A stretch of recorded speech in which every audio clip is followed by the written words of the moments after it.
Hi friends, இன்றைக்கி ஒரு அருமையான புளியோதரை, உதிரியாக அருமையான புளியோதரையும் கத்திரிக்காய் கூட்டும் எப்படி செய்கிறதுன்னு தான் பார்க்க போகிறோம். அதுக்கு ஒரு 1/2 கிலோ கத்திரிக்காய், 1/4 கிலோ வெங்காயம் எல்லாத்தையும் எடுத்து நல்லா அரிஞ்சு எடுத்து வச்சுக்கிட வேண்டியது தான். வானொலி அடுப்பில் வச்சு நல்லெண்ணெய் ஊற்றி கடுகுளுந்தம்பருப்பு, கடுகுளுந்தம்பருப்பு, வெந்தயம், சீரகம் போட்டு தாளிச்சிட்டு வெங்காயம் நம்ம அரிஞ்சு வச்ச வெங்காயத்தை போட்டு நல்லா வதக்கிட்டு 10 பல் பூண்டு, 4 தக்காளி எல்லாத்தையும் நல்லா வதங்கி வந்ததையுமே கத்திரிக்காயும் போட்டு அதுவும் நல்லா வதங்கினதுக்கப்புறமா மல்லித்தூள் 2 ஸ்பூன், சீரகத்தூள் 1 ஸ்பூன், காரம் தேவையான அளவு, பெருங்காயத்தூள் இது மட்டும்தான் போட்டிருக்கிறேன். கொலைய நல்லா வெந்து வந்ததுமே புளியை கரைச்சி ஊற்றி குழம்பு நல்லெண்ணெய் ஊற்றி இறக்கிற வேண்டியதான். அடுத்ததாக கடலப்பருப்பை வறுத்து எடுத்துக்கணும். புளியோதரை பண்ணுறதுக்கு உளுந்து எல்லாமே 1 by 1 உளுந்து 1 ஸ்பூன், அதையும் நல்லா வறுத்து எடுத்துக்கிற வேண்டியதான்.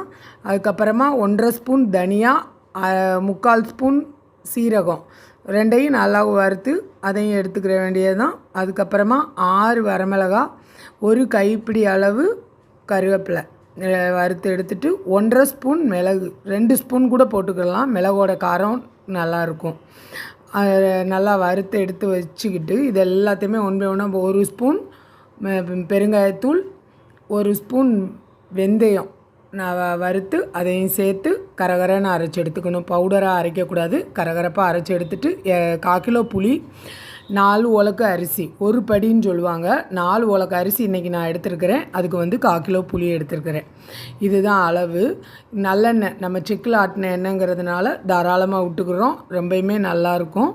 கடுகுளுந்தம்பருப்பு, கடலப்பருப்பு எல்லாம் போட்டு வதக்கி விட்டுட்டு 10 பல் பூண்டு நல்லா நைஸாக அரிஞ்சு அதையும் நல்லா வதங்கி வந்ததுக்கப்புறமா நிலக்கடலை பருப்பு ஒரு கை அளவு அதையும் போட்டு நல்லா பொரிஞ்சு வந்ததுமே நம்ம கரைச்சி வச்சுருக்கிற புளியை அது கூட சேர்த்து கொதிக்க விட்டுறணும்.